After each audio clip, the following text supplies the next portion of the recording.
la transplantation de microbiote fécal. Ça se fait, on a des banques avec des donneurs de microbiote qui permettent d'avoir des échantillons de bons microbiotes à réintégrer chez des patients malades. Actuellement, il existe une seule maladie pour laquelle cette façon d'agir a des effets positifs spectaculaires.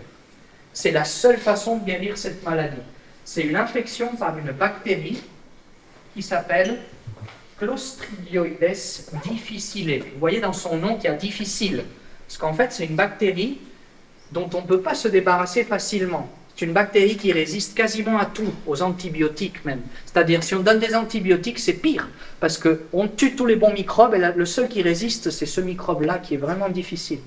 Donc, une transplantation fécale, à nouveau, soit par le haut, soit par le bas, il y a différents protocoles établis, c'est fait dans les soins courants en France pour cette maladie-là, permet à 90% de guérir les patients. Pourquoi? Parce que le bon microbiote va prendre toute la place et va empêcher à la bactérie difficile de se développer. Il y a de très nombreux essais cliniques en cours pour d'autres maladies aussi, mais les seuls effets vraiment spectaculaires, c'est pour celle-là. Donc, qu'est-ce qu'un essai clinique? Un essai clinique, c'est ce qui permet de démontrer qu'une bactérie, un probiotique ou une molécule marche pour guérir une maladie, ou en tout cas limiter l'atteinte d'une maladie. Il faut d'abord faire beaucoup, et je répète, beaucoup de recherche fondamentale. C'est-à-dire comprendre comment la bactérie vit, qu'est-ce qu'elle produit, quels sont les effets sur nos cellules. Il faut comprendre et avoir suffisamment de preuves comme quoi ça pourrait marcher pour ensuite passer à un essai clinique. Donc la recherche fondamentale, elle peut prendre des années, des dizaines d'années. C'est beaucoup de temps et beaucoup d'efforts déployés pour ensuite pouvoir faire donc un essai clinique qui se constitue de 4 phases. La première, c'est juste donner la bactérie ou la molécule à certains patients et voir si ce n'est pas dangereux. Si ce n'est pas dangereux, on passe à la phase 2. La phase 2, c'est à un nombre un peu plus élevé de patients, donner la bactérie ou la molécule et voir s'il y a des effets positifs dans le fait de guérir la maladie. Si à court terme ça va, on passe à la phase 3. Et là, c'est jusqu'à 1000 patients.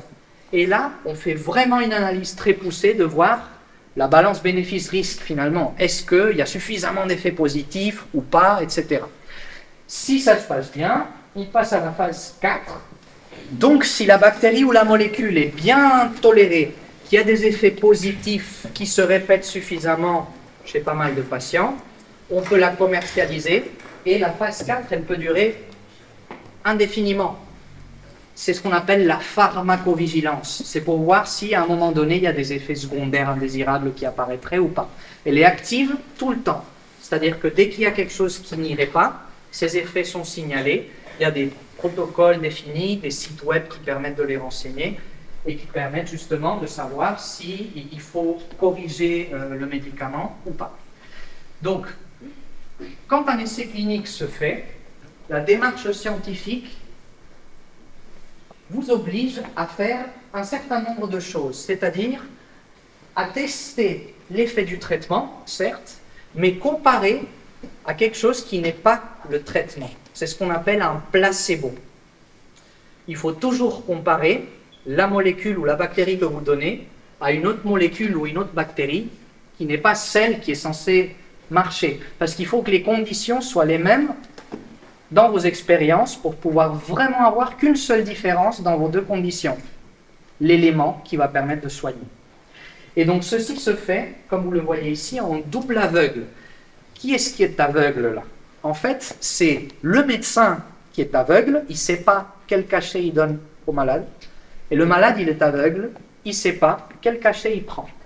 Bien évidemment, si vous savez d'emblée qu'on vous a donné le cachet qui n'est pas le traitement, psychologiquement, vous allez vous dire « mince, je ne vais pas guérir ». Donc en fait, il faut vraiment passer par ce double aveugle pour qu'on ait des résultats qui finalement seront vraiment significatifs. Et donc quand je dis significatif, je parle de statistiques. Il faut vraiment faire des analyses statistiques poussées sur beaucoup d'individus. Vous avez vu quelques milliers. C'est-à-dire que ce n'est pas parce que l'autre jour mon cousin m'a dit qu'il a pris ça et que ça allait mieux, ça c'est une anecdote, c'est une seule personne. Que cette chose que votre cousin a prise marche vraiment.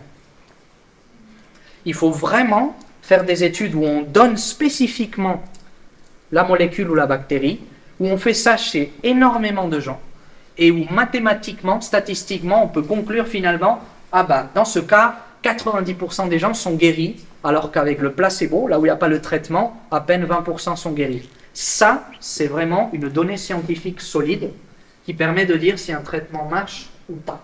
Et donc ceci me permet de rappeler que un savoir scientifique bien établi est différent d'une croyance. Un savoir s'appuie vraiment sur des preuves répétables, démontrables, statistiquement solides. Et que, très important, une corrélation, le fait que deux choses arrivent en même temps, n'est pas une causalité.